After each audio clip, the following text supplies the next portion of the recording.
బంగారం బ్యాంకులు ఇతర ప్రైవేటు సంస్థల్లో ఉన్న విడిపించి కొనబడును. కొమ్మూరి గోల్డ్ ఆంధ్ర మరియు తెలంగాణ. నమస్తే, వెల్కమ్ టు ఇదే జీవితం. నేను మీ ప్రియాంకారావు. ఇదే జీవితాన్ని కువైట్ నుండి ఒక బాధితుడు ఆశ్రయించాడు. అయితే తన గోడు వెళ్ళబుచ్చుకోవడానికి ఒక వేదిక కావాలని చెప్పి అడిగాడు. అసలు తన జీవితంలో ఏమైంది, అంతగా ఆయన ఏ బాధను అనుభవిస్తున్నాడు అనే విషయాల్ని ఆయన అడిగి తెలుసుకుందాం. అంతకంటే ముందు ఈరోజు మనతో పాటు స్టూడియోలో ప్రముఖ అడ్వకేట్ ఇంద్రగంటి మధుశర్మ గారు కూడా ఉన్నారు. నమస్కారం సార్. నమస్తే సార్, కువైట్ నుండి ఒక బాధితుడు ఇది జీవితం ప్రోగ్రామ్ ని ఆశ్రయించాడు. అసలు తన జీవితంలో ఏం జరిగింది అనేది ఆయన అడిగి తెలుసుకుందాం. నమస్కారం అండి. నమస్తే మ్యామ్. మీ పేరు? షేక్ రియాజ్ మ్యామ్. ఓకే, రియాజ్ గారు, అసలు ఏం జరిగింది, ఎందుకు ఈ రోజు మీరు ఇదే జీవితాన్ని ఆశ్రయించారు?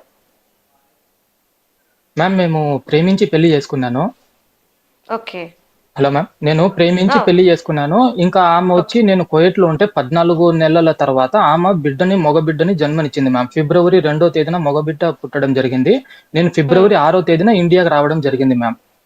అప్పటి నుంచి నాకు విడాకులు లేకుండా ఆమె వాళ్ళ పాటుకు వాళ్ళు తిరుక్కుంటా చేస్తాంది మ్యామ్. నాకైతే విడాకులు ఇవ్వడం లేదు. నేను పెద్ద మనుషుల దగ్గర పోయినా నాకు న్యాయం జరగలేదు మ్యామ్.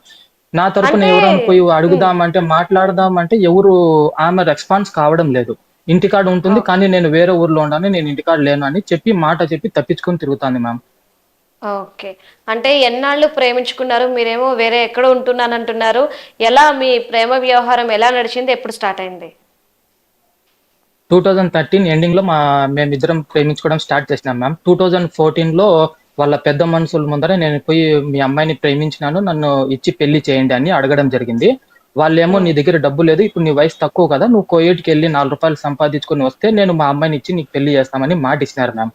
అదే విధంగా నేను 2 సంవత్సరాలు కోయేట్ లో ఉండి ఆ అమ్మాయిని ఇష్టపడినాను కాబట్టి మోసం చేయకూడదు అని నేను 2 సంవత్సరాలు పని చేసుకుని రూపాయి కూడి పెట్టుకుని నేను ఇండియాకి రావడం జరిగింది మ్యామ్.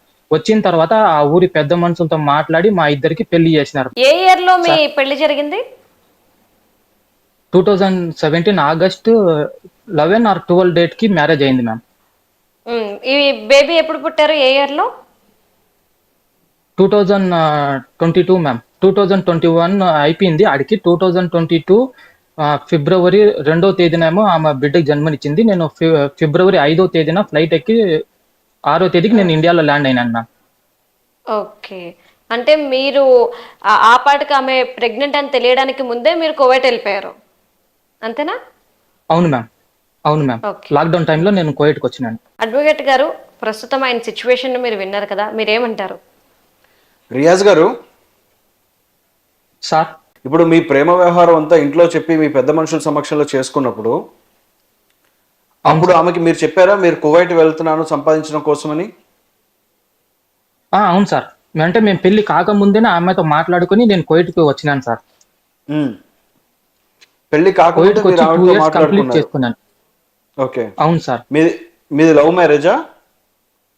అవును సార్, లవ్ మ్యారేజ్ సార్ మాది. ఎలా పరిచయం ఇవిడ మీకు? అంటే మా ఊరి నుంచి వాళ్ళ ఊరికి ఒక 5 కిలోమీటర్స్ డిఫరెంట్ ఉంటుంది సార్. ఆమె మా ఊరికి రావడం వెళ్ళడం సరుకులు తీసుకోవడము. ఆ టైంలో నేను బజార్లో ఆ అమ్మాయిని చూసినాను, ఇష్టపడినాను సార్. ఇష్టపడిన తర్వాత నేను వాళ్ళ సార్ చెప్పండి.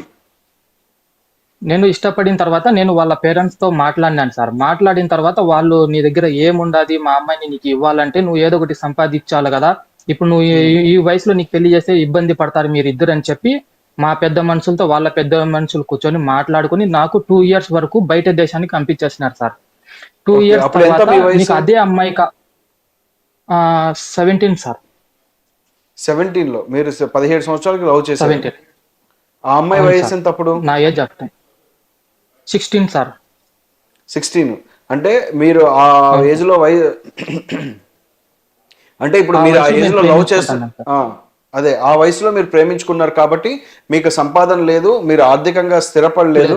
అది పెళ్లికి కూడా రైట్ ఏజ్ కాదండి, అది పెళ్లి చేయడానికి కూడా అదేం కరెక్ట్ ఏజ్ కాదు. వాళ్ళు పెద్దవాళ్ళు చెప్పింది కరెక్టే కదా మరి అప్పుడు? అవును సార్, కరెక్టే సార్. అందుకోసం నేను వచ్చినాను సార్, కువైట్కి వచ్చినాను. కువైట్కి వెళ్ళిపోయారు? నా వయసు అప్పుడు 18. వెళ్ళిపోయినాను సార్. నా వయసు 18 సంవత్సరం వచ్చినాక 2015 సెప్టెంబర్ లో నేను కువైట్కి వచ్చినాను సార్. 2015 సెప్టెంబర్. అవును సార్, నేను ఆ టైంకి 2015. నేను కోయిట్కి వచ్చేసినాను సార్. అవును సార్, కోయిట్కి వచ్చి 2 ఇయర్స్ నేను ఇక్కడ వర్క్ చేసి రూపాయి కూడబెట్టుకుని నేను ఆ ఊరి పెద్ద మనుషులతో ఫోన్ లో మాట్లాడినాను సార్. సార్ నేను రేపు ఇండియాకి వస్తున్నాను, నాకు ఆ అమ్మాయిని ఇచ్చి పెళ్లి చేస్తారు అన్నారు కదా. అంటే సరే రానా రా అన్నారు. నేను మా మదరు మా ఫాదర్ ముగ్గురం కలిసి మేము ఇండియాకి రావడం జరిగింది సార్. వచ్చిన తర్వాత ఆ అమ్మాయి వాళ్ళు వాళ్ళు పెద్ద మనుషులు కూర్చొని వాళ్ళ నానమ్మ వాళ్ళ ఇంట్లో పంచాయతీ పెట్టి ఫలానా తేదీన పెళ్లి చేస్తామని చెప్పి మాట తీసుకున్నారు సార్. పెళ్లి చేశారా మరి? 2017 లో పెళ్లి చేసినారు సార్. వాళ్ళు చెప్పినట్టు అదే మా ఎలాగా పెద్దవాళ్ళు గ్రాండ్ గా చేశారా? పెళ్లి ఖర్చులు ఎవరు పెట్టుకున్నారు సార్, వాళ్ళు బీద వాళ్ళు సార్. అంటే వాళ్ళు ఎంత వరకు వాళ్ళ చిన్నాయన పెద్దనాన్న వీళ్ళు ఏదైనా సహాయం చేస్తేనే వాళ్ళకు సార్. ఎందుకంటే వాళ్ళ ఫాదర్ వచ్చి యాక్చువల్లీ ఆయన చాలా ఏళ్ల క్రిందటే చనిపోయినారు. నాకు మా అత్త వాళ్ళ పెద్ద కూతురు చిన్న కూతురు సార్, వాళ్ళు ముగ్గురే. నేను ప్రేమించింది పెద్ద అమ్మాయిని, పెళ్లి చేసుకునేది కూడా పెద్ద అమ్మాయినే సార్. పెద్ద అమ్మాయిని? మీరు మీ ఇంట్లో మీరే పెద్దనా? అవును సార్, అవును సార్, నేను ఒక్కనే సార్ పెద్దని, ఇంకా మా తమ్ముడు చిన్నోడు సార్. అంటే ఇప్పుడు పెళ్లి ఖర్చులన్నీ మీరే భరించారా? లేదు సార్, ఆ ఊరి పెద్ద మనుషులు ఆ అమ్మాయికి తలా ఒక చెయ్యి వేసి అందరూ కలిసి ఆ అమ్మాయికి వాళ్ళు ఓన్లీ మ్యారేజ్ చేసి ఇచ్చేంత వరకు వాళ్ళ బాధ్యత తీసుకున్నారు సార్. ఒక బెడ్ ఇచ్చినారు, ఒక బీరువా, ఒక కూలరు, ఒక 2-3 జతలు ఆ అమ్మాయికి పెట్టినారు. నాకు ఒకటి ఇచ్చినారు సార్. దానికి తప్ప వాళ్ళు నాకేమి ఇవ్వలేదు. ఇంకా నేనే ఆ అమ్మాయికి వచ్చి బంగారము వేసి పెళ్లి చేసుకుని ఒక 10 జతలు పట్టు చీరలు కొని అంత గ్రాండ్ గా నేను చేసుకుని ఆ అమ్మాయిని మా ఇంటికి తెచ్చుకున్నాను సార్. ఓకే, ఎంత బంగారం పెట్టారు? 3 తులాల వరకు పెట్టినాం సార్ బంగారం. 3 తులాల బంగారం వరకు పెట్టారు. ఏ సంవత్సరం మీకు పెళ్ళైంది కరెక్ట్ గా? 2017 ఆగస్ట్ లో పెళ్ళయింది సార్ మా ఇద్దరికి. 2017 ఆగస్ట్ లో పెళ్ళైంది. పెళ్ళైన తర్వాత మీరు ఎన్ని రోజులు ఇక్కడ ఉన్నారు? 5 మంత్స్ ఉంటాను సార్ ఇంటికాడ. 5 మంత్స్ ఉన్నారు. సో 5 మంత్స్ తర్వాత మీరు కువైట్ వెళ్ళటం జరిగింది. కువైట్కి వచ్చేస్తున్నాను సార్. ఎందుకంటే ఇక్కడ మేము ఫ్యామిలీ ఇక్కడ సెట్ అయినాం సార్. ఈ కువైటోడు వాళ్ళ ఇంట్లో 5 మంత్స్ నేను ఇండియాలో ఉంటాను సార్. 5 మంత్స్ అయిన తర్వాత నాకు అంటే ఇప్పుడు మాకు ఇక్కడ 5.5 మంత్స్ వరకు మేము ఇక్కడ స్టే చేస్తారు ఇండియాలో. 5.5 మంత్స్ తర్వాత మాకు ఆటోమేటిక్ గా అకామా అనేది క్యాన్సిల్ అయిపోతుంది. అక్కడ ఉండేదానికి ఛాన్స్ ఉండదు. మళ్ళీ మేము కొత్త వీసా తెచ్చుకొని మెడికల్ ఇవన్నీ ఇబ్బంది ఉంటుందని నేను 5.5 మంత్స్ ఉండి నేను కువైట్కి వచ్చినాను సార్. వచ్చిన తర్వాత మా స్పాన్సర్ ఎవరుంటారో వాళ్ళతో నేను మాట్లాడుకోవడం జరిగింది సార్. నాకు ఇట్లా పెళ్లి అయింది, మీరు వీసా ఇస్తే కనుక నేను మా వైఫ్ ని ఇక్కడ తెచ్చుకుంటానని మాట్లాడుకున్నాం సార్. నేను మా ఫాదరు మా మదరు. దాని తర్వాత వీళ్ళు వచ్చి ఆ అమ్మాయి కొంచెం డ్రైవర్ సార్, డ్రైవర్ పనిచేస్తాను సార్. అవును సార్. ఆ తర్వాత నేను ఒక సంవత్సరం మీ వైఫ్ ని పెళ్ళైన తర్వాత మీతో పాటు తీసుకెళ్లిపోయారా, లేదంటే ఆవిడ ఇక్కడ ఎవరితో ఉండేవారు? లేదు, వాళ్ళు ఇంటికానే ఉంటారు. యాక్చువల్లీ నేను మా మదర్ మా ఫాదర్ వచ్చేసినాం కాబట్టి మా బ్రదర్ ఉంటారు కాబట్టి ఇంకా నేను వాళ్ళ అమ్మని ఇక్కడ ఉండడం అక్కడ ఉండడం సపరేట్ వద్దు, రోజుల కాలాలు బాగలేవు కదా, మీరు కలిసి మా ఇంట్లోనే ఉండండి. ఆ అమ్మాయితో సహా మా అత్తని మా మరదల్ని నేను తెచ్చి మా ఇంట్లో పెట్టుకున్నాం సార్. ఓకే. ఇప్పుడు మరి ఇక్కడ ఉన్న 5 నెలలు మీతో మంచిగా ఉందా అమ్మాయి? ఏ గొడవలు లేకుండా, మీతో ఏమి ఇబ్బందులు లేకుండా మీ ఇంట్లో చక్కగా కలిసిపోయి మంచిగా ఉందా? మేము హ్యాపీగా ఉన్నాం సార్. ఆ లైఫ్ అనేది ఎంజాయ్మెంట్ ఎట్లా ఉంటుందంటే అదంతా నేను ఆ అమ్మాయిలో చూసుకుండేవాడిని సార్ బాగానే. ఓకే, హ్యాపీగా ఉన్నాం. గొలాటలు రావు, చెప్పండి. గొలాటలు తిట్లు అవి ఏం లేవు సార్. తిట్టడం కొట్టడం అట్లా ఏం లేవు. ఆమె కూడా నా వైపు నుంచి ఇబ్బంది లేదు, నాకు ఆమె తరఫున ఇబ్బంది లేదు, బాగున్నాం సార్. ఏమైందంటే సడన్ గా లాక్డౌన్ టైంలో మా ఫాదర్ ఇండియాకి రావడం జరిగింది సార్. ఇండియాకి వచ్చినాక మా ఫాదర్ కి హార్ట్ అటాక్ వచ్చి ఆయన చనిపోయినారు. చనిపోయిన తర్వాత మేము కోవిడ్ నుంచి నేను మా మదర్ ఇండియాకి వచ్చినాం సార్. వచ్చినాము అది 2019 ఎండింగ్ లో అనుకుంటాను. అది కరోనా స్టార్ట్ అవ్వడం వల్ల మొత్తం క్లోజ్ చేసేసినారు కదా సార్. క్లోజ్ అయిపోయింది మొత్తం. ఆ టైంలో మేము ఇంటికన్నా ఇబ్బంది పడిపోయి ఇంటికన్నా ఉండిపోయినాం సార్. ఫ్లైట్లు రోడ్లు లేవులా ఏం లే, యాడికి వెళ్ళలేక ఇంటికన్నా ఉండిపోయినాం సార్. నేను మా మదర్ మా అత్త మా తమ్ముడు మేమందరం కలిసి ఒకే ఇంట్లో ఉండేవాళ్ళం సార్ హ్యాపీగా. ఆ లాక్డౌన్ టైంలో మాకు అప్పుడు వీళ్ళు ఏం చేసినారంటే ఇట్లా మీకు ఎవరైనా రావాలనుకుంటే ఫలానా దుబాయ్ నుంచి కువైట్కి రావచ్చని మా స్పాన్సర్ వాళ్ళు వచ్చారు. మా స్పాన్సర్స్ మాకు వీసా మళ్ళా రీవీసా చేసి టికెట్లు ఇచ్చి మాకు క్వారంటైన్ ద్వారా కువైట్ కి పిలిపించడం. ఆ టైంలో నేను మా వైఫ్ కి అడిగినాను, ఇట్లా ఫాదర్ చనిపోయిన 7 lakhs అప్పు ఉండదు, ఇల్లు లేదు, ఈ అప్పు తీర్చేసిన తర్వాత నేను ఇంకా కువైట్ కి వెళ్ళడం మానేస్తాను, మనం హ్యాపీగా ఇక్కడనే ఉండిపోదాము, స్కూల్లో పని చేసుకుని నేను నిన్ను పోషించుకుంటూ ఇంటికన్నా ఉండిపోతానని మాట్లాడాను. వాళ్ళ అమ్మకు మా వైఫ్ చేయి ఆమె చేతిలో పెట్టి ఇదే చివరిసారి నేను ఇంకెప్పుడు కువైట్కి వెళ్ళానని చెప్పి నేను కువైట్కి వచ్చినాను మేడం.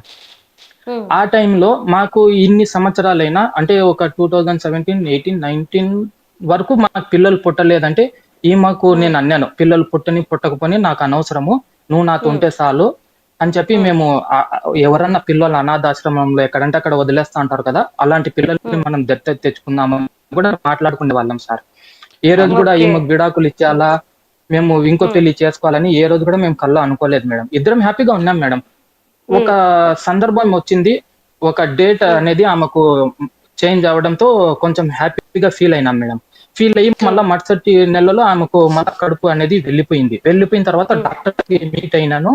ఆ మేడము కడుపులో హాస్పిటల్లో మేము మా వైఫ్ కి ట్రీట్మెంట్ చేపించినాను మేడం. అంటే ఆమెకు కడుపులో నీళ్ళ బుడ్డలు ఉండడం వల్ల పిల్లలు నిలబడడం లేదు అర్థము.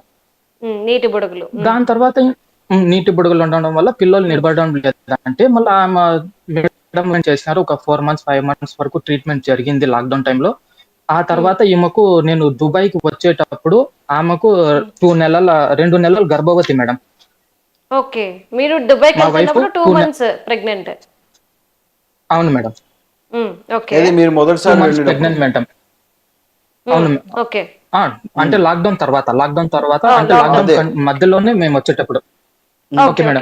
నేను 2020 నవంబర్ 18వ తేదీన ఇంటి నుంచి బయలుదేరినాను మ్యామ్. హైదరాబాద్కి వచ్చినాను. హైదరాబాద్ లో ఒక 2 days స్టే చేసినాను. దాని తర్వాత మాకు ఏజెంట్ల ద్వారా మేము విమానం ఎక్కించినారు సార్. ఆ టైంలో మేము దుబాయ్ లో దిగినాము డిసెంబర్ నెలలో. ఆమె వర్షం పడినప్పుడు కాలు జారి పడిపోయినాను, నాకు ఇట్లా గర్భం పోయింది అన్నారు. అంటే మేము నమ్మలా. ఇప్పుడు సరేలే డాక్టర్ దగ్గర వెళ్ళండి అంటే మా పల్లెటూరు కాబట్టి అక్కడ ఆర్ఎంపీ డాక్టర్స్ దగ్గరికి తీసుకుని వెళ్తే వాళ్ళు చెక్ చేసి ఈ పిండం కదిలిపోయింది, ఇంకా పిండం సెట్ అవ్వదు అనేసినారు. దాని తర్వాత కొంచెం బాధపడినాం మేడం. చాలా సంవత్సరాల తర్వాత నిలబడింది కూడా పోయింది అనుకుని కొంచెం ఫీల్ అయినాను, బాధపడినాను, ఏడ్చుకున్నాను మేడం.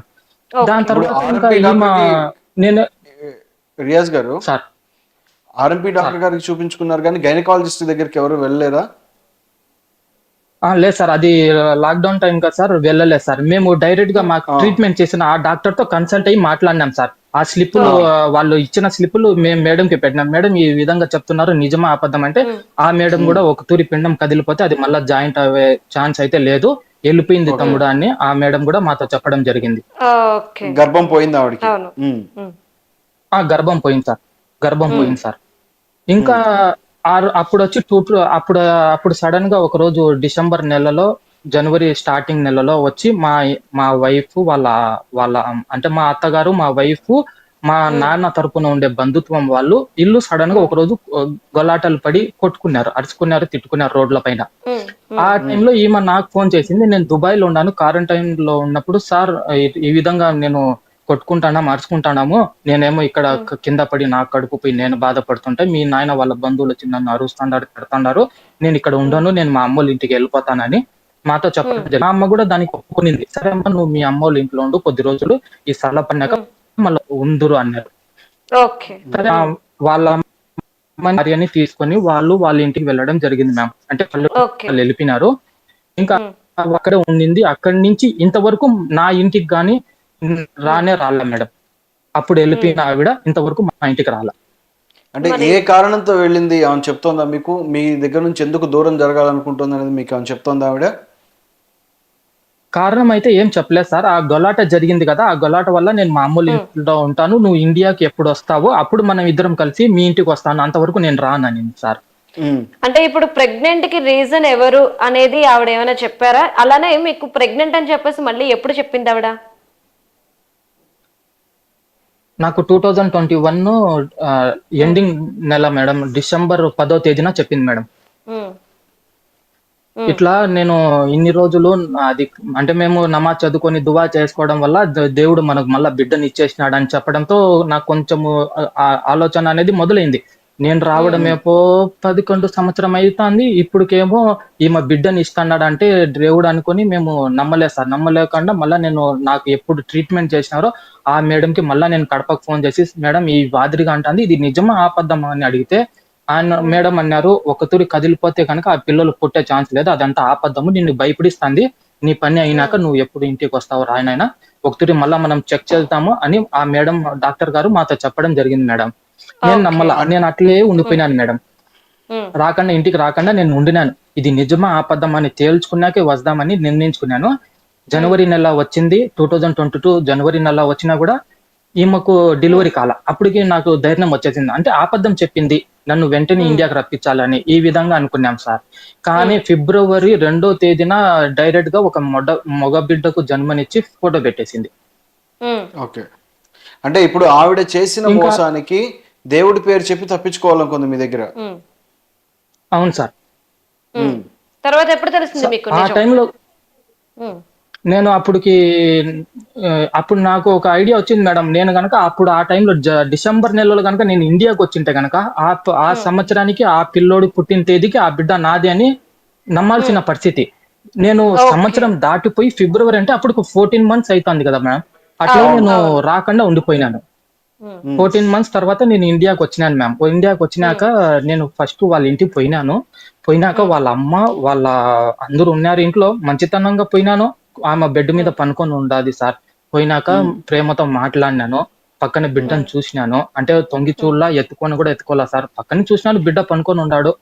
ఇంకా నేను అడిగినాను, నువ్వు ఏంది మంచాన పడి ఉండవా, ఇది ఏమైంది అని ఇట్లా మామూలుగా అడిగినాను సార్. ఏదన్నా హెల్త్ బాగా అట్లా యాక్టింగ్ చేసినాను సార్. ఆ మగబిడ్డ పుట్టిండు, రా చూద్దురా అని సార్. మగబిడ్డ నేను ఈడ లేకపోతే నీకు మగబిడ్డ ఎట్లా పుడతాడు, ఆడబిడ్డైనా మగబిడ్డైనా ఎట్లా పుడతారు, 14 నెలలు అవుతుంది కదా అంటే, లేదు ఇట్లా గర్భం పోయినట్టు పోయింది, మళ్ళీ అది కొంచెం ఉన్నిందంట, అది తగులుకొని మళ్ళీ స్టార్ట్ అయ్యి పిండంగా ఏర్పడి మనకు మగబిడ్డని ఇచ్చినాడు దేవుడు, నువ్వు ఆస్వాదించు, ఇది చాలా మనం లక్కీ పర్సన్, అది ఇది అని మొత్తం వాగేసింది సార్.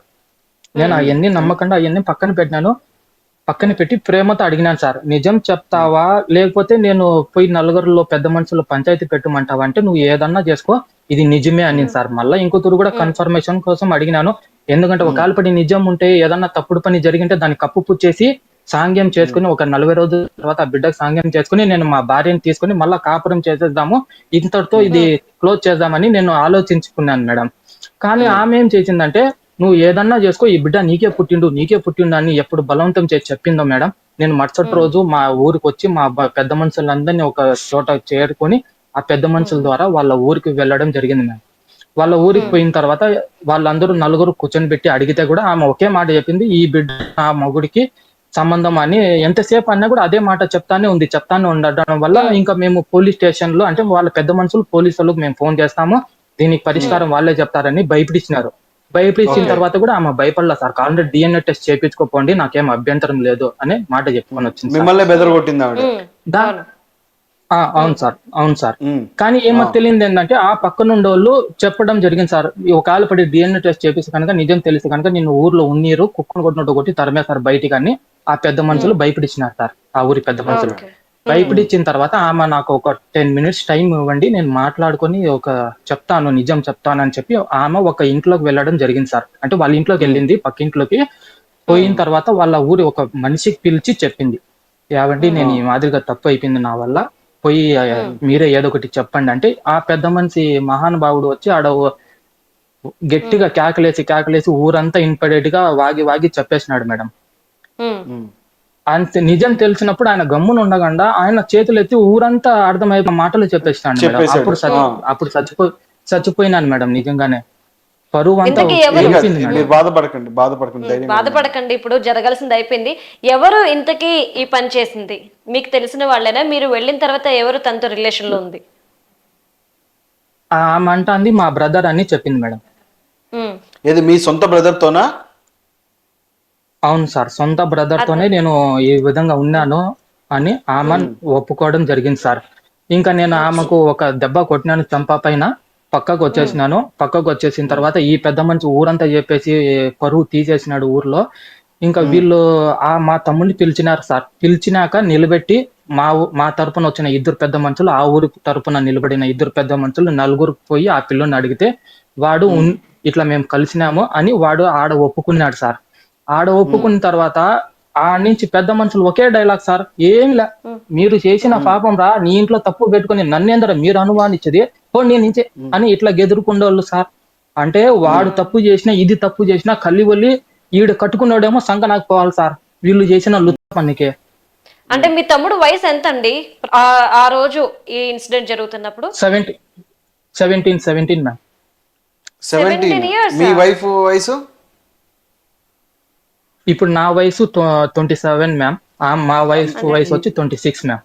26. అంటే ఇప్పుడు మీకు సొంత తమ్ముడే అంత మోసం చేశాడు, మీరు కనిపెట్టుకోలేకపోయారు, మీ వైఫ్ కి బుద్ధి లేదు. అంటే ఒక కుటుంబ వ్యవస్థ నిర్మించాలి, చక్కగా మీరు ఇంత కష్టపడుతున్నారు, కువైట్ వెళ్ళి ఫ్యామిలీ నిలబెట్టడం కోసం మీరు ఇంత స్ట్రగుల్ అవుతున్నారని తెలిసి కూడా మీ తమ్ముడు చేసిన ఏదో పనికి మీరు మందలించలేదా మరి? సార్ వాడిని పట్టుకున్నాను సార్, పట్టుకుని మెడ పట్టుకుని కొట్టేదానికి వెళ్ళిపోయినాను సార్. కొట్టేటప్పుడు ఈ ఊరు ఆ ఊరి పెద్ద మనుషులు విడదీసి ఒక మాట చెప్పినారు సార్, రేపు నాడు గనక ఈడు నీ తమ్ముడు ఏదన్నా జరిగినా, నీ పిల్లానికి ఏదన్నా జరిగినా దానికి బాధ్యతుడు నువ్వే, వాళ్ళిద్దరికి ఏది జరిగినా నువ్వే బాధ్యతుడు, ఆ బిడ్డను నువ్వే ఎత్తుకొని పోయి సాక్కాల నా వాళ్ళ పైన చేయి పెడితే అన్నారు సార్. ఇప్పుడు వాళ్ళిద్దరు కలిసి ఉంటున్నారా? లేరు సార్, ఆ అమ్మాయి ఏమో వాళ్ళమ్మోళ్ళ ఇంట్లోనే ఉండదు, వీడేమో రోడ్ల పైన ఎవడు మెతుక వేస్తే వాడి ఇంట్లో పని చేసుకొని తిని రోడ్ల పైన తిరుగుకుంటున్నారు సార్. ఇద్దరిని ఆ రోజే వెళ్ళేసినాను సార్ ఇంటి నుంచి. వీళ్ళ మొఖాలు కూడా చూడబుద్ధి కాలే సార్. ఏమంటే కొట్టి సంపలేకుండానో, చంపితే అది నా పైకి వస్తుందని భయంతో. మీరు అలాంటి పనులు చేయకండి, అలాంటి పనులు చేయకూడదు, అవి చట్ట విరుద్ధం, అవి చేయకూడదు. కాకపోతే మీకు నిజంగా అన్యాయం జరిగి ఇబ్బంది అయితే మీరు డైరెక్ట్ గా ఆ బిడ్డ మీద కాదు, మీరు అంత గ్యాప్ అంటే అంత దూరము 14 నెలల గ్యాప్ అనేది మీకు ఉంది కాబట్టి ఆ 14 నెలల గ్యాప్ లో ఆమె ప్రెగ్నెంట్ అయ్యి బిడ్డకి డెలివరీ ఇచ్చింది కాబట్టి మీకు ఏ సంబంధం లేదు. కాబట్టి మీరు ఖచ్చితంగా అడల్టరీ అనేది, దీన్ని అడల్టరీ అంటాం అనమాట, అంటే వివాహేతర సంబంధం అంటాము. ఈ వివాహేతర సంబంధం అనేది విడాకులకి గ్రౌండ్ అవుతుంది. మీరు దూరంగా జరగచ్చు లీగల్ గా, వాళ్ళెవరూ మిమ్మల్ని ఏం చేయలేరు, మీరు ఆ విషయంలో భయపడద్దు సార్. ఆ విధంగా అయ్యి నేను వాళ్ళిద్దరిని ఇంటి నుంచి వెళ్ళేసినాను సార్. వాళ్ళిద్దరు వెళ్ళిపోయినారు. ఇంకా నేను మా అమ్మ ఏమో కువైట్ లో ఉండదు ప్రస్తుతానికి. అయితే నేను ఒక్కడనే సార్ ఇండియాకి వచ్చినాను. ఇండియాకి వచ్చినాక నా తరపున ఉండే పెద్ద మనుషులు ఏదన్నా అంటే కనుక, తమ్ముడు మీ ఇంట్లోనే తప్పు పెట్టుకుని మమ్మల్ని నిలదీస్తే మేము ఏం చెప్పాలా సమాధానము? అటుపక్క ఆ లంజం ముండ అన్నం తినిందా కడుపుకి ఏం తింటాంది సామె, కొడుకు లాంటోడుతో ఈమె ఎట్లా పోయి పనుకునింది, వాడు ఎట్లా పోతాడు తల్లి లాంటి వదిన దగ్గర అని వీళ్ళు మాట్లాడుకుని నా ముఖాన్ని ఉమ్మేసినారు సార్.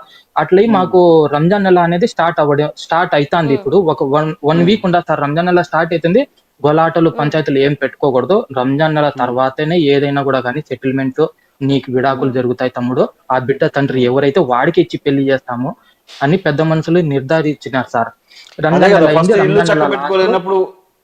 ఇల్లు చక్క పెట్టుకోలేనప్పుడు ఊళ్ళో పంచాయతీ ఎలా చేస్తావు అని అడుగుంటారు. అవును సార్, ఇదే సార్. కానీ మేము ఇంటికాడ లేం సార్, మేము కువైట్ లో ఉన్నాం సార్. నేను మా మదర్ ఇద్దరం కువైట్ లో ఉన్నాము. మా అమ్మకి హెల్త్ క్యాన్సర్ సార్. మా అమ్మకు క్యాన్సర్ ఉండడం వల్ల థైరాయిడ్ ఇక్కడనే ట్రీట్మెంట్ చేయించుకుంటా, మా మదర్ని నేను ఇక్కడనే చూసుకుంటా ఉన్నాను.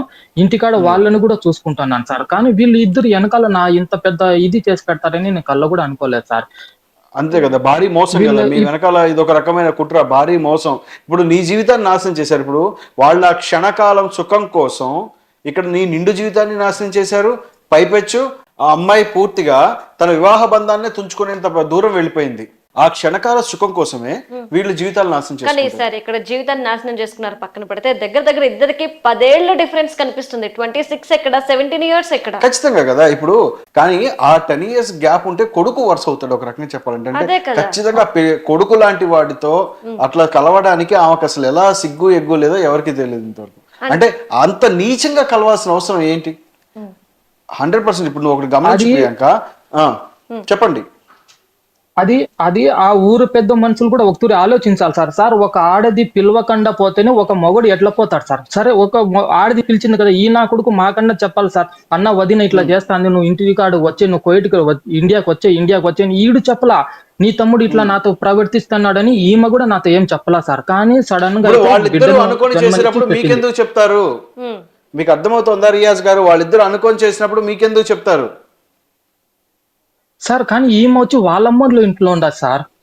మీరు చూపించిన ప్రేమ ఎన్ని రోజులైతే మీరు ఆమెను ఇక్కడ ప్రేమగా చూసుకొని, ప్రేమ చూపించి పెళ్లి చేసుకొని జీవితాంతం కలిసి ఉండాలని మీరు ఎప్పుడైతే డిసైడ్ అయ్యి ఆమె మీ దగ్గరికి వచ్చిందో, ఆ తర్వాత కూడా ఆ ప్రేమ మీతో కంటిన్యూ చేయలా. మీరు ఎప్పుడైతే వెళ్ళిపోయారో అప్పుడే తను ఇంకో అక్రమ సంబంధం వైపు మొగ్గు చూపింది, అవును సార్, ఇది అందరి అయితే జీవితాలు సత్యం సార్. నాశనం చేసింది. కానీ సార్ ఇక్కడ ఒకటి ఆలోచించాల్సింది ఏంటంటే, సరే ఇతని వయసు చిన్నది, చెప్పలేకపోయాడు, భయపడ్డాడు, కానీ తనైనా చెప్పు ఉండాల్సింది. అలానే తను అక్కడ ఒంటరిగా ఉండట్లేదు, తల్లిదండ్రులతో కలిసి ఉంటుంది కాబట్టి వాళ్ళ మదర్ అయినా తప్పు చేస్తున్నప్పుడు హెచ్చరించి ఉండుంటే ఈ రోజు ఈ పరిస్థితి వాళ్ళ కుటుంబం పరువు పోయే పరిస్థితి వచ్చుండేది కాదు కదా. పెద్దవాళ్ళైనా హెచ్చరించాల్సింది కదా ఇదంతా తప్పు అని. తల్లిదండ్రులు హెచ్చరిస్తే అసలు తల్లిదండ్రులు లెక్క చేసే రోజులు ఉన్నాయా ఇప్పుడు? ఇప్పుడు ఈవిడ అత్తగారిని ఈవిడ హెచ్చరించిన లెక్క చేసే రోజులు ఉన్నాయా? అంటే వాళ్ళ అమ్మాయి కదా ఉన్నది అక్కడ, అమ్మాయి వాళ్ళ అమ్మ దగ్గర కదా ఇప్పుడు ఈవిడ ఉంటుంది. ఇప్పుడు ఈ అమ్మాయి పుట్టింట్లోనే ఉంది, అవును, పుట్టింట్లో ఉంది, తర్వాత గొడవలు అయిపోయి పుట్టింటికి వెళ్ళినప్పుడు ఈ తప్పు జరుగుతోంది, ఆ పిల్ల ఏం చేస్తోంది, ఎలా ఉంటుంది అని చూసుకోవాల్సిన బాధ్యత ఆ తల్లికి కూడా ఉంటుందా లేదా? ఖచ్చితంగా ఖచ్చితంగా ఉంటుంది. ఇప్పుడు ఆ తల్లే బిడ్డను కనిపెట్టుకోకుండా అల్లుడికి కూడా అన్యాయం చేసినట్టేనా? ఇప్పుడు అవును, అల్లుడికి అన్యాయం చేసినట్టే. ఇప్పుడు ఏం చేస్తారు, వాడికి ఎవరైతే ఈ అమ్మాయి అక్రమ సంబంధం పెట్టుకుందో అతనికి ఈమెను చూసే స్తోమత లేదు, లేదు, అతనికి ఈ అమ్మాయిని కానీ ఆ బిడ్డను కానీ చూసుకునే ఆర్థిక స్తోమత లేదు. సో అలాంటప్పుడు ఏం చేస్తున్నారు వీళ్ళు, ఇతని మీద రుద్దేసి ఇతని దగ్గర నుంచి ఎంతో కొంత డిమాండ్ చేయడమో లేకపోతే ఇతన్ని ప్రోద్బలం చేయడమో ఇలాంటివన్నీ కొత్త కొత్తగా తెస్తారు ఇప్పుడు. ఇది ఒక రకంగా మోసం చేసి వాళ్ళు చేసిన మోసాన్ని కప్పిపుచ్చుకొని ఇతని అమాయకత్వాన్ని వాడుకొని వాళ్ళ స్వార్థానికి వాళ్ళు నిలబడటం. సరే ఒక్కసారి రియాజ్ తరపున వాదన మనం విన్నాము ఏం జరిగింది అనేది. అంటే అసలు ఏం లేని సమయంలో ఇంట్లో ఏం జరిగింది అనేది ఒక్కసారి అమ్మాయితో కూడా మాట్లాడదాం, ఖచ్చితంగా మాట్లాడదాం. రియాజ్ గారు ఒకసారి మేము మీ మిస్సెస్ కి ఫోన్ చేయొచ్చా అండి? మీ వైఫ్ తో ఒకసారి మాట్లాడదాం మనం. Okay sir. Okay. So present ఉన్న నెంబర్ స్విచ్ ఆఫ్ వస్తుంది రియాజ్ గారు, ఇంకొకటి ఏదైనా ఉందా మరి? లేదు మ్యామ్, వాళ్ళది అది ఒక 6 times ట్రై చేస్తేనే అప్పుడు అది రింగ్ అవుతుంది మేడం. అది పల్లెటూరు మేడం. ఓకే, ఒకసారి ఆ నెంబర్ మనకి అందుబాటులోకి రావట్లేదు, ఆవిడ కలవట్లేదు, కాల్ కలిస్తే మనం మాట్లాడదాం రియాజ్ గారు. ట్రై చేద్దాం. ఇప్పుడు ఆవిడ మీకు మ్యూచువల్ డివోర్స్ ఇవ్వడం లేదా? డివోర్స్ ఇవ్వడం లేదు సార్. ఏమంటుంది డివోర్స్ అడిగితే? డివోర్స్ అడిగితే కనుక నేను వాళ్ళ ఫస్ట్ తూరి పంచాయతీ పెట్టినప్పుడు ఈ మాదిరిగా తేలిండడంతో వాళ్ళు ఎవరి పాటికి వాళ్ళు అయిపోయినారు. రెండో తూరి మళ్ళీ పంచాయతీకి పోయినప్పుడు మా బంగారము ఆమె పేరు మీద అకౌంట్ లో పెట్టి వచ్చినాం మేడం. 3 తులాల బంగారం ఉన్నింది. వాళ్ళ జుమ్కిళ్ళు ఉంటే వీళ్ళు పెట్టుకొని ఉన్నారు బ్యాంకులో. మొత్తం కలిపి ఒక ఆ అమ్మాయి పేరు మీద బ్యాంక్ లో పెట్టాము. ఆ అమ్మాయి ఏం చేసిందంటే ఇప్పుడు కట్టుకున్నాడు లేడు, కన్నా అత్త కూడా లేదు, ఎవరు లేరు కదా, మాకు చెప్పా పెట్టకుండా ఆ బంగారాన్ని విడిపించేసి ఎత్తుకొని పోయి అమ్మేసుకున్నారు, తిన్నారు అనేది మాకు తెలియదు మేడం. కానీ మా బంగారం అయితే వీళ్ళు తీసుకొని వెళ్ళిపోయినారు బ్యాంక్ నుంచి. ఆ బంగారం గురించి అడిగేదానికి పోతే మా బంధువులు, మా చిన్నాన్న, మా పెద్దనాన్న వీళ్ళు వస్తారు కువైట్ నుంచి ఇండియాకి, అప్పుడు మాట్లాడదాము ఏదన్నా ఉంటే, ఇప్పుడు మాట్లాడదానికి కుదరదు అనేది ఆ విషయం మా భార్య చెప్పడం జరిగింది మేడం.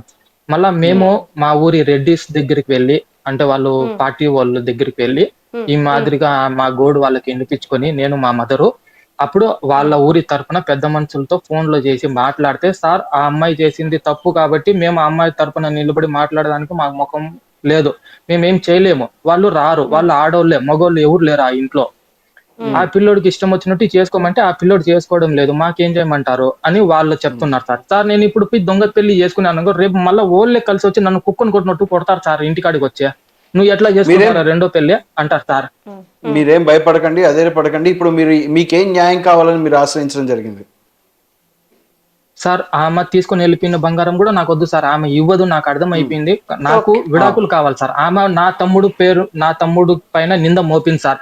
17 సంవత్సరాల వయసు గల పిల్లోడు ఆమెతో పనుకుంటే బిడ్డలు ఎట్లా పుడతారు సార్? ఆమె ఏమో వాళ్ళమ్మల ఇంట్లో ఉండిపోయా, వీడేమో మా ఇంట్లో ఉండాడు. వీళ్ళకు కడుపు వచ్చింది అని మేము వీళ్ళు డెలివరీ అయిన హాస్పిటల్లో విచారించుకుంటే, నీకు ఫిబ్రవరి 2వ తేదీన బిడ్డ పుట్టింది కాబట్టి నువ్వు రివర్స్ కౌంట్ చేసుకుంటే నీకు ఆమెకు కడుపు వచ్చింది ఏప్రిల్ నెలలో, వీడు కలిసిందేమో డిసెంబర్ నెలలో. అంటే నేను కోయిట్కి వచ్చినాక నవంబర్ లో నేను కోయిట్కి వచ్చినాను, వాడు డిసెంబర్ నెలలో ఆమెతో కలవడం జరిగింది సార్. ఈమె కడుపు వచ్చిందేమో ఏప్రిల్ నెల నుంచి. అది ఎట్లా సాధ్యం అవుతుంది మేడం? రియాజ్ గారు మీకు ఖచ్చితంగా డివోర్స్ వస్తాయి. ఒకవేళ ఆవిడతో ఒకసారి మాట్లాడి చూద్దాం. ఇప్పుడు మనకి ఫోన్ కలవలేదు, ఫోన్ కనుక కలిస్తే ఆవిడతో మాట్లాడి చూద్దాం. ఆవిడ మ్యూచువల్ డివోర్స్ ఒప్పుకున్నాయా, మీకు మ్యూచువల్ వస్తాయి. మ్యూచువల్ ఆవిడ ఒప్పుకోకపోయినా సరే అడల్టరీ కింద ఆవిడ అక్రమ సంబంధం పెట్టుకుంది అని మనం ప్రూవ్ చేయగలిగితే ఖచ్చితంగా, అంటే ఇప్పుడు మీ దగ్గర ఆధారాలు ఉన్నాయి కాబట్టి అవి మనం కోర్టు వారికి సబ్మిట్ చేస్తే ఖచ్చితంగా మీకు డివోర్స్ వస్తుంది. అసలు మీరు అధైర్యపడద్దు. అంటే మిమ్మల్ని మోసం చేసి మీ సొంత తమ్ముడితోనే తిరుగుతూ మిమ్మల్ని బెదిరిస్తూ మీకు మానసిక ప్రశాంతత దూరం చేస్తూ మీతోనూ సరిగ్గా ఉండక మీ కుటుంబంలోనూ మీ కుటుంబం వాళ్ళతోనూ సరిగ్గా ఉండక అశాంతి నిలుపుతూ ఇలా తిరిగే ఆమెతో మీరు ఉన్నా కానీ మీరు డిప్రెషన్లోకి వెళ్ళటమే. ఇప్పుడు మీరు డిప్రెషన్లోకి వెళ్ళే ఇప్పుడు వచ్చారు కదా. అవును సార్, మేము పైన ఫస్ట్ ఫ్లోర్ లో మేము రెంట్కు ఉంటాం సార్. మాకు ఓన్ హౌస్ లేదు ప్రస్తుతం. అయితే ఉండాది, అది గవర్నమెంట్ ఇచ్చిన హౌస్ సార్. అందులో మేము ఉండడం నచ్చక ఆ అమ్మాయిని నేను పెళ్లి అయ్యే టయానికి మేము సొంతంగా ఒక బాడిగిల్లు తీసుకుని ఆ ఇంట్లోనే ఆ అమ్మాయితో నేను వచ్చి కాపురం చేసుకుంటా ఉన్నాం సార్. ఇప్పుడు ఈ విధంగా ఎప్పుడు ఈమె చేసిందో మా ఇంటి చుట్టుకారం ఉండే ఒక 20-30 ఇళ్లలో ఏ శుభకార్యం జరిగినా మా ఇంటి కింద వాళ్ళకు పక్కింటి వాళ్ళకి పిలుస్తారు, కానీ ముఖం ఎత్తి ఇట్లా తలకాయ పైకి ఎత్తి ఒరే పైన ఫలానోళ్ళు ఉండారు వాళ్ళకి పిలుద్దామన్నా కూడా ఇంగిత జ్ఞానం రావడం లేదు సార్. ఎందుకంటే ఈమె చేసిన పనికి వాళ్ళు మా ఇంటి మెటుకులు కూడా ఎక్కడం లేదు సార్. మా ప్రభావం ఏడ వాళ్ళ ఇళ్ళలో పడుతుందని వాళ్ళంతా చులకనగా చూస్తుంటారు సార్. ఆ దెబ్బకు భయపడి చుట్టుపక్కల వాళ్ళు చాలా చులకనగా చూస్తూ కలవని కూడా కలవట్లా మీతో సార్. అంటే ఇప్పుడు నాకు ఒకటి లేదు సార్, కలవరు సార్. సుప్రీం కోర్టు అడల్టరీ అనేది లీగల్ చేసేసింది, ఓకే. కానీ ఇది లీగల్ అయినప్పటికీ కూడాను దీని వల్ల ఎన్నుకున్న కుటుంబాలు ఎంత బాధపడుతున్నాయి, సమాజం వాళ్ళు ఎలాంటి బాధను అనుభవిస్తున్నాయి అనేది మాత్రం ఎవరికి తెలియదు. అది కేవలం అనుభవిస్తున్న వాడికి మాత్రమే తెలుస్తుంది. ఇప్పుడు నువ్వు అన్నట్టే చెప్తాను. ఇప్పుడు చాలా మంది ఇదే అంటారు, సుప్రీం కోర్టు అడల్టరీ లీగల్ చేసింది కదా అని. అడల్టరీ లీగల్ చేయలేదు, క్రిమినలైజ్ తీసేసింది అంతే. అఫెన్స్ అంటే చేసిన దానికి ఉన్నటువంటి నేరాలను తీసేసింది. ఇప్పుడు ఇంకొక విషయం ఏంటంటే నైతికంగా మోరల్ గా ఇలా అక్రమ సంబంధాలు పెట్టుకోవడం తప్పే అని చెప్తుంది సుప్రీంకోర్టు. అందుకే దాని ఇప్పటికీ డివోర్స్ కి గ్రౌండ్ గానే ఉంది కదా ఖచ్చితంగా. ఇప్పుడు ఈ ఒక వ్యక్తితోటి అక్రమ సంబంధాలు అంటే వివాహ వ్యవస్థలో అక్రమ సంబంధం ఎప్పుడో వెళ్తారు, సొంత భర్తని కానీ భార్యని కానీ చీట్ చేయాలనుకున్నప్పుడు, లేదా వీళ్ళ దగ్గర నటిస్తూ ఇంకొక వ్యక్తి మీద ప్రేమ చూపిస్తారు. అది దొంగ ప్రేమ, ఇక్కడ దొంగ ప్రేమ. రెండు చోట్ల వాళ్ళకి నిజమైన ప్రేమ ఉందని చెప్పడానికి లేదు 100%. అంటే వాళ్ళ శారీరక సుఖాలు అవసరాలు తీర్చుకోవడం కోసం కలిసినప్పుడు అవి ఎప్పుడైనా సరే విడాకులు గ్రౌండే. ఇప్పుడు అదే చెప్పారు గౌరవ సుప్రీంకోర్టు వారు, ఏమి అడల్టరీని విడాకులు గ్రౌండ్ కాదని తీసేలా, కాకపోతే దానికి ఉన్నటువంటి క్రిమినల్ లయబిలిటీ ఏదైతే ఉందో, అఫెన్స్ అనేది ఉందో దాన్ని తప్పించడం జరిగింది. మోరల్ గా నైతికంగా ఇది సమాజంలో తప్పైన ఆ రోజు చెప్పారు జడ్జిమెంట్. బట్ ఇది చాలా మంది రాంగ్ గా ఏమనుకుంటారంటే అసలు సుప్రీంకోర్టు అడల్టరీని లీగల్ చేసేసింది అనుకుంటారు. లీగలైజ్ అనేది ఒప్పుకోదు. ఇది సమాజంలో ఉన్నటువంటి ఒక భూతమే. అడల్టరీ అనేది వివాహేతర సంబంధం అనేది సమాజంలో ఉన్నటువంటి భూతమే. దీనివల్ల ఎన్ని అమాయకుల కుటుంబాలు జీవితాలు నాశనం అవుతున్నాయి తెలుసు. అసలు ఇవాళ చాలా దారుణంగా అన్యాయం అయిపోతున్నాయి. అందులో ఇవాళ మనకి బెస్ట్ ఎగ్జాంపుల్ రియాజ్. ఆ అమ్మాయి చూడు అవి అక్రమ సంబంధం పెట్టుకుంది, కనీసం రియాజ్కి విడాకులు ఇవ్వడానికి, ఇతనికి విడాకులు ఇవ్వడానికి ఒప్పుకోట్లా. ఇతనితో పోనీ కలిసి ఉండాలన్నా ఇప్పుడు ఆ అమ్మాయి వచ్చి కలిసి ఉంటానంటే ఇతని మనసు ఒప్పుకుంటుందా? కలిసి ఉండగలుగుతారా? అసలు జీవితాంతం లైఫ్ లీడ్ చేయగలుగుతారా? చేయలేరు కదా. సొంత తమ్ముడితోనే అట్లాంటి తప్పుడు పని చేసిన వ్యక్తిని భర్త ఎలా దగ్గర రానిగలుగుతాడు? సార్ అంటే ఇప్పుడు దీన్ని బేస్ చేసుకొని మీరు ఏదైతే చెప్పారో సుప్రీంకోర్టు చెప్పింది, దీన్ని బేస్ చేసుకొని ఇప్పుడు రియాజ్కి ఆ డివోర్స్ అనేది పక్కన రావడం, ఇంకొకటి ఏంటంటే డివోర్స్ ఇచ్చే క్రమంలో ఆ అమ్మాయికి ఏమైనా భరణం కింద లాంటివి ఇవ్వాల్సిన అవసరం ఏమైనా ఉంది అంటారా? ఖచ్చితంగా ఇప్పుడు రియాజ్కి డివోర్స్ వస్తుంది ఈ కేసులో. 100% ఆయనకి డివోర్స్ వస్తుంది. భరణం ఇవ్వాల్సిన అవసరం కూడా లేదు. ఆ అమ్మాయి అన్నిటికీ శారీరకంగా ఫిట్ గా ఉంది కదా. ఇప్పుడు ఇతను చూసుకోలేక ఇతను తన్ని తరిమేసి బయటికి పంపిస్తే ఆవిడ పోషణ కోసం రియాజ్ చూసుకోవాల్సి వస్తుంది. ఆవిడని ఎవరు తప్పు చేయమన్నాడు? ఫస్ట్ ఆవిడ ఎందుకు తప్పు చేసింది? ఎవరు తప్పు చేయమన్నారు? అలా తప్పు చేశాక మళ్ళీ భర్త దగ్గర నుంచి డిమాండ్ చేయాలా? ఇవేంటంటే ఏదో రకంగా బెదిరించి 10 మందిని వేసుకుంటే ఎంతో కొంత డబ్బులు వసూలు చేసుకోవచ్చు అనుకుంటే అలా అన్ని సందర్భాల్లో కలవదు. సార్ మరి రియాజ్ ఏమో చూస్తే కువైట్ లో ఉన్నాడు, సో అతనికి డివోర్స్ అనేది ఇక్కడ ఇండియాలో రావడం ఓకేనా? లేదంటే గనక తను మళ్ళీ అక్కడ నుండి ఇక్కడికి వచ్చి డివోర్స్ తీసుకోవాలి? లేదు, ఖచ్చితంగా ఇక్కడ చేసుకోవచ్చు. తను రియాజ్ తను అక్కడ కువైట్ లో ఉన్నా సరే ఇక్కడే నుంచి డివోర్స్ అప్లై చేసుకోవచ్చు. తను ఎవరి పేరు మీద జనరల్ పవర్ ఆఫ్ అటార్నీ అంటాము, అది ఇస్తే గనక అది ఎగ్జిక్యూట్ చేస్తే తన తరపున ఎవరైనా అటెండ్ అయ్యి ఈ ఫ్యాక్ట్స్ అన్ని కోర్టుకు చెప్పి తర్వాత తను ఖచ్చితంగా విడాకులు తీసుకోవచ్చు. ఇప్పుడు ఇంత గ్యాప్ పెరుగుతోంది కాబట్టి అసలు ఆ అమ్మాయితో కూడా మాట్లాడి మాక్సిమం వాళ్ళకి మ్యూచువల్ అవ్వడానికి ట్రై చేద్దాం. మ్యూచువల్ అవ్వకపోతే రియాజ్ కంటెస్టెడ్ వేసుకోవచ్చు. తను డివోర్స్ వేసుకున్నా సరే రియాజ్ కూడా గ్రాంట్ అవుతుంది. ఓకే, రియాజ్ గారు విన్నారు కదా మీ ప్రాబ్లం కి సొల్యూషన్. ఎలా మీరు ప్రొసీడ్ అవ్వాలి, అలానే మీకు చట్టం ప్రకారంగా ఎలాంటి వేస్ ఉన్నాయి అనేది కూడా మనకి అడ్వకేట్ గారు చాలా క్లియర్ గా చెప్పారు. ఇంకా ఏమైనా మీకు డౌట్స్ ఉన్నాయా? మ్యామ్ ఇప్పుడు ఆమెకు వాళ్ళ మదర్ డిమాండ్ చేసింది వచ్చి 5 lakhs వరకు డిమాండ్ చేసినారు మ్యామ్. ఉమ్, నీకు విడాకుల పైన సంతకం పెట్టాలంటే నా కూతురు నాకు డబ్బులు ఇస్తే మేము విడాకులు పెడుతుందని ఆ ఊరి మనుషుల ద్వారా మా అత్తగారు చెప్పించినారు మేడం. అది వాళ్ళది నిజమో అబద్ధమో తెలీదు. మేమైతే నమ్మినాం మ్యామ్. ఎందుకంటే ఆమె సంతకం పెట్టడం లేదంటే దానికి కారణం డబ్బు కోసమే అని అనుకున్నాము. ఇప్పుడు ఆమె నా దగ్గర తీసుకున్న బంగారానికి ఆమె ఇవ్వదో తెలిసిపోయింది. ఆ బంగారం ఆమె తీసుకొని నాకు సంతకం పెట్టి ఇచ్చేయమనండి మ్యామ్. ఇంకా దాని తర్వాత వాళ్ళది నాకు ఇచ్చింది ఒక బెడ్ ఇచ్చినారు. బెడ్, ఒక బీరువా, కూలర్ ఉండదు. అవి 3 వస్తువులు వాళ్ళు నాకు ఇచ్చినారు. అవి 3 వాళ్ళే తీసుకోమనండి సార్.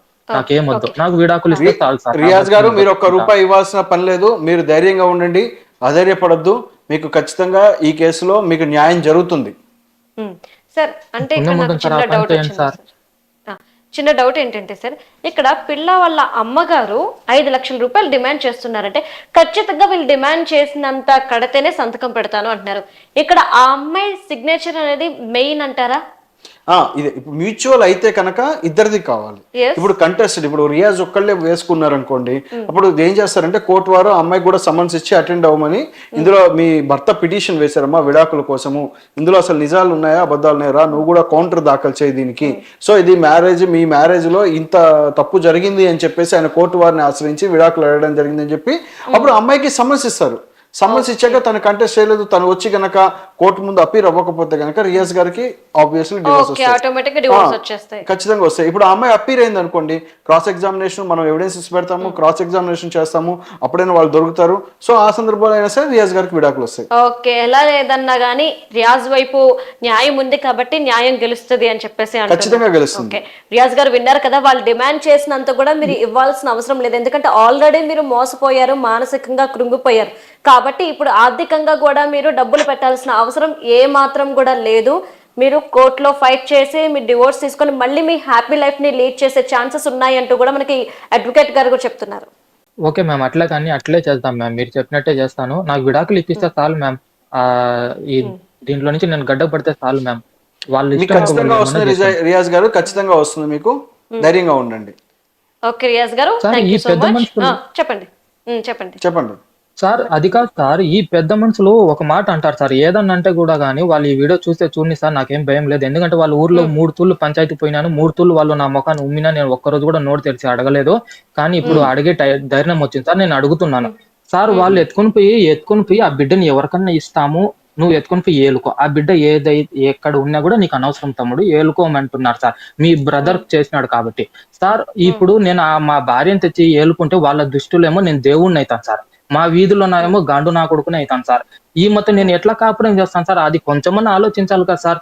రేపు నాడు ఆమెతో నేను పెద్ద మనుషులు బెదిరించి ఒక విషయం చెప్తా వినండి. పెద్ద మనుషులు బెదిరించి పెద్ద మనుషులు చేసే పంచాయతీల్ని కోర్టులు గుర్తించవు. పెద్ద మనుషులు కలపగలిగారు. మంచి అంటే ఏదన్నా చిన్న చిన్న మనస్పర్ధల వల్ల విడిపోయి భార్యాభర్తలను కలపగలిగితే పెద్ద మనుషుల పంచాయతీని కోర్టు వారు యాక్సెప్ట్ చేస్తారు. బట్ కానీ ఇంత పెద్ద తప్పు చేసి ఈ తప్పుని మీ మీద అంటే ఆ అమ్మాయిని మీ మీద రుద్దడం అనేది కూడా అలా చేస్తే కోర్టు వారు ఏం ఒప్పుకోరు. దానికి మీరేం భయపడద్దు. వాళ్ళేం డిసైడ్ చేయడం కాదు. ఈ దేశంలో చట్టం అంటూ ఒకటి ఉంది. చట్టం డిసైడ్ చేయాలి. వాళ్ళు ఎవరు డిసైడ్ చేయడానికి? ఎవరికాడు సొంతగా చట్టం చేసుకుంటే ఎవరికాడు రాసేస్తాను, దౌర్జన్యం చేసేస్తాం, మీద పడిపోయి ఈ దారుణాలు చేసేస్తాం అంటే ఊరుకుంటారా? ఏం భయపడద్దు రియాజ్ గారు, మీకు ఖచ్చితంగా న్యాయం జరుగుతుంది. నేను అన్నా సార్, ఇప్పుడు ఒక 14 నెలలు నేను ఇంటికాడ లేకపోతే ఆమె మగబిడ్డకి జన్మనిచ్చి పెట్టిందే. రేపు నల్లా నేను కోయిట్కు పోకుండా ఈ ఇంటి చుట్టుకారం కెమెరాలు పెట్టుకుని, బెడ్రూమ్ లో కెమెరాలు, బాత్రూమ్ లో కెమెరాలు, హాల్లో కెమెరాలు, ఇంటి చుట్టుకారం కెమెరాలు పెట్టుకుని నేను ఇంటి బయట కుక్కలాగా కాపులాగా ఏమంటారు సార్? అట్లా వీళ్ళు ఎట్లా చెప్తారు సార్ ఆ మాటలు? ఎత్తుకొని నీ భార్యను నువ్వు సాక్కునైనా బిడ్డను వదిలేనైనా వాడు బాధ ఓడిసి వస్తాడు, నువ్వు హ్యాపీగా ఉండునైనా అంటారు. అంటే నేను ఇప్పుడు ఇంటి బయట కుక్కలా కాపలా కూర్చుంటే వీళ్ళు వచ్చి నాకు జీవనం సాగిస్తారు సార్. మా నాయన చేసిన అప్పులు వీళ్ళు కడతారు సార్. నాకు ఉండేదానికి దుకాణం లేదు సార్, అద్దె కొంపులో సచ్చి బతుకుతా ఉంటాను సార్. మా అమ్మని ఎత్తుకుని కొంచెం మంది ఆలోచన లేకుండా మాట్లాడుతున్నారు సార్ ఆ పెద్ద మనుషులు కూడా. ఏదన్నా అంటే నువ్వు సార్ ఇప్పుడు కూడా నేను పెద్ద మనుషులు పంచాయతీ ఇంతవరకు కూడా చెప్పండి రియాజ్ గారు, చెప్పండి. నేను ఇంతవరకు కూడా నేను మా వైఫ్ కి ₹1 కూడా నేను డబ్బు ఇల్లే సార్. ఎప్పుడు నాకు ఆమె నిజం తెలిసిపోయిందో ఆ రోజు నుంచి ఈ రోజుటి వాడికి కూడా ₹1 నేను డబ్బు కట్టను కూడా కట్టలే సార్. అంటే ఆ బ్యాంక్ ద్వారా మేము వేస్తాం సార్. ఇక్కడ నుంచి కోయిట్ నుంచి వాళ్ళకు తిండికి ప్రతి ఒక్క దానికి చేయని కూడా చేయలా. కానీ ఆమె చెప్పడం ఏంటంటే సార్, నా కొడుకు ఒక పంపర్ తీపించినాడు, మా కొడుకు బట్టలు తీపించినాడు, నాకు ఇప్పుడే డబ్బులు వేసినాడంటే ఆ ఊరి పెద్ద మనుషులు అవునా నిజమేనా ఊరు మాకు చెప్పలేదే అంటారు సార్. ఆ మాట నన్ను వచ్చి అడుగుతారు సార్, ఏదో ఆధారాలు చూపించండి రా నాయన అంటే ఒక్కడు చూపించాడు. ఏదంటే ఎందుకు చేసినావురా, నువ్వు డబ్బులు పంపించినావు అని నన్నే బెదిరిస్తారు సార్ రివర్స్. ఆధారాలు ఏం లేవు కానీ బెదిరింపులు మాత్రం రోజు కంటిన్యూగా ఉంటాయి సార్ ఊర్లో. ఏదన్నా అట్లా పోతే సార్ చెయ్యి ఎత్తి చూపిస్తారు సార్, నీ పిల్లని చూడ ఆడిపోతాంది అంటారు సార్. ఆ అమ్మ ఆ బతికే కన్నా ఈడుకో వచ్చి కోయట్లు తల దాంచుకొని బతుకుతున్నారు సార్. ఏం చేయాలో మీ దగ్గరున్న ఆధారాలతో మీరు కోర్టు వారిని కనుక అప్రోచ్ అయితే మీకు ఖచ్చితంగా న్యాయం జరుగుతుంది. మీ దగ్గరున్న ఆధారాలతో 100% మీకు న్యాయం జరుగుతుంది. ఈ పెద్ద మనుషులు ఆధారాలు లేకుండా మాట్లాడే మాటలు ఏవి చెల్లవు, ఖచ్చితంగా చెల్లవు. సో ఈ కేసులో రియాజ్కి న్యాయం జరిగి తీరుతుంది, మీరు అధైర్యపడొద్దు. ఓకేనా? ఓకే సార్, మీకు పుణ్యం ఉంటుంది సార్. నాకు నా బతుకు ఆ తలాక్ అనేది ఇప్పించేయండి సార్, నేను హ్యాపీగా బతుకుంటాను సార్. మళ్ళీ ఎవరు కూడా నాకు చెయ్యి ఎత్తి చూపించలేడు కదా సార్ నీ పెళ్ళాం ఇలాంటిదని. ఖచ్చితంగా రియాజ్ గారు మీకు ఎలాంటి సమస్య లేకుండా ఈరోజు అడ్వకేట్ గారు చెప్పినట్టు మీరు ఫాలో అయితే గనక మీకు డివోర్స్ వస్తే మళ్ళీ మీరు హ్యాపీ లైఫ్ ని లీడ్ చేయొచ్చు. ఓకేనా? Okay ma'am. Yeah right. Thank you Riyaz garu. Thank you so much ma'am. Yeah.